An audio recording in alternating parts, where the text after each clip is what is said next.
Hi guys, I am actually back with another video. Please comment down in the comments, because it means that I not only released one video, but I'm actually on to video number 2, and that kind of sort of means that I'm here to stay, guys. You're gonna be seeing my face twice a week if I can keep this consistent. But guys, thank you so much for the love on my first video. I actually appreciate each and every single one of you. Thank you for the comments and thank you for the likes. I love you all already. And guys, thank you so much for coming back. And if you're new here, welcome to my channel. My name is Taddy G, and this channel is all about building my clothing brand. So in this video, I'm going to be telling you guys a little bit more about Shiva and how it started, when it started, why it started, and all the little bits in between. So let's get into this video.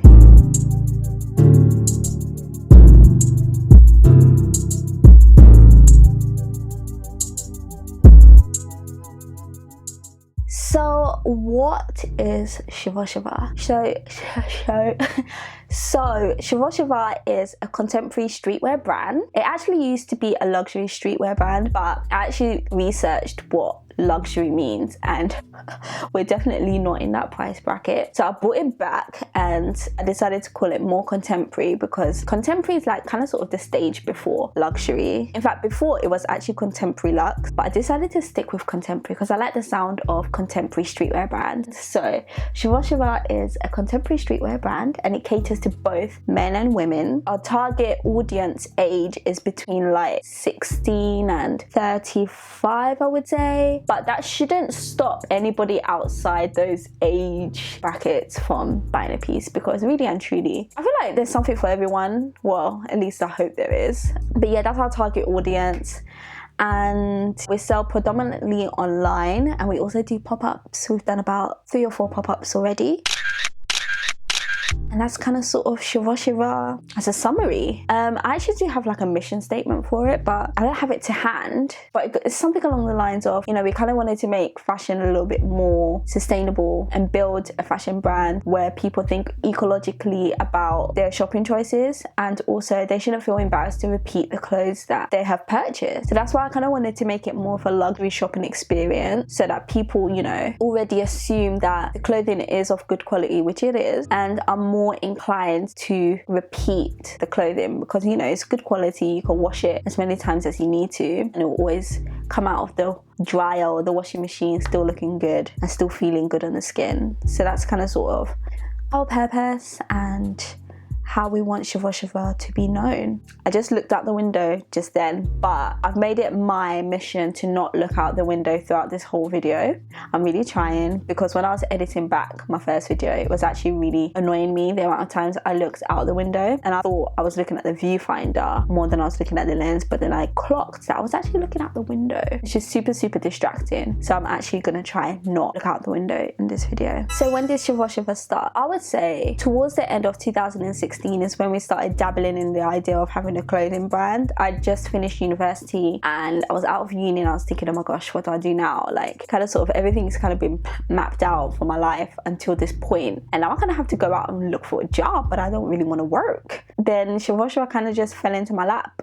It was like in 2018 where we registered the brand and trademarked the brand. We actually registered the brand as a LTD because I'm a full believer in start as you mean to go on. Like, I didn't want to register as a sole trader, but I do have moments where I regret not just registering as a sole trader, because being a limited company, there's so much more that you have to do in terms of like submitting accounts and all of that kind of jazz, and it's kind of long and more time consuming, and it probably would have been easier for me to be a sole trader. But it's cool. I don't mind the paperwork. I don't mind actually sitting down and learning and trying to do it. And I feel like there's a lot more safety when it comes to being a limited company, because Shiva is a separate entity to me. Whereas if I had registered it as a sole trader, Shiva it would have been me. Although it's already me, but it would have actually like been me. Do you know what I mean? And we actually trademarked the name and 2 logos. But I will say I actually do regret. Sorry, I have a problem with R's. I actually do regret trademarking Shiva that early on, because it's like a 4-month process, and at the end of that 4 months I'd actually come up with a new logo, and that's not Should I be saying that? That's not trademarked. And it's gonna cost me another 170 to trademark that, whereas if I had trademarked everything together, it would have been cheaper for me to just do everything together. So anybody that's looking to trademark, make sure you're absolutely sure that that's it for now, that you're gonna trademark. Obviously, as your brand builds, you are always gonna naturally add more and more things, but as a start, just make sure you kind of sort of have what you think it's gonna be for a significant amount of time, and then just trademark that all together. So why did it start? I'm gonna take you back to when I was in sixth form. I remember I was sat in my form group and my form tutor was going around speaking to everybody, asking them, you know, what do they intend to do after they finish university. She was talking to this one particular guy and he was like, oh, I plan to make money before then. And I was like, tell me more. And you know, he was talking about how, you know, he plans to start a business. I think he was more into like tech and sciencey type things, and he was like, university for him is a plan B.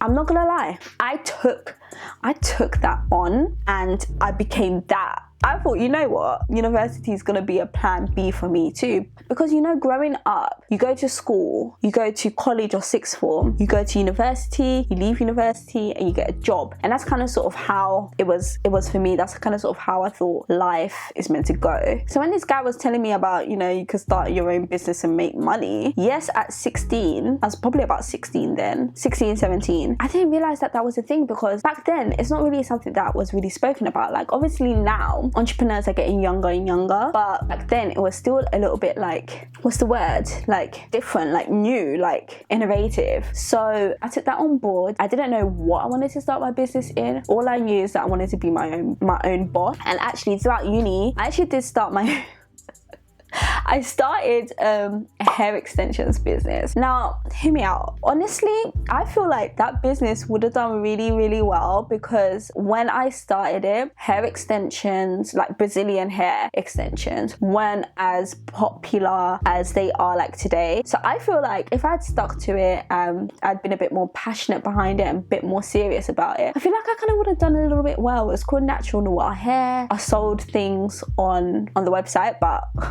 the way I used to do it was so bad. Like I'd wait for an order to come through and then I would order it off AliExpress just so that I don't lose any money, not knowing that that's actually called drop shipping and I could have got the vendor to actually do that on my behalf. But you know, when you don't know things, you just don't know. So I would wait for an order to come through on the website and then I would order it off AliExpress and then it would come and then I'll send it to the customer.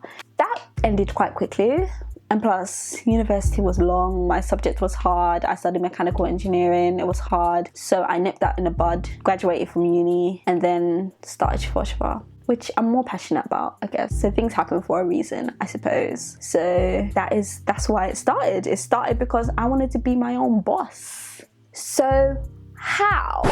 I interrupt this regular programming to let you know that this video was getting way too long, so I decided to split it into two parts. In part 2, I'll be taking you on a journey as to how exactly Shiva started. So thank you so much for tuning into this video, and I'll catch you in Friday's bonus video for the part 2 of this video. Don't forget to like, comment and subscribe, and I'll catch you then. Bye!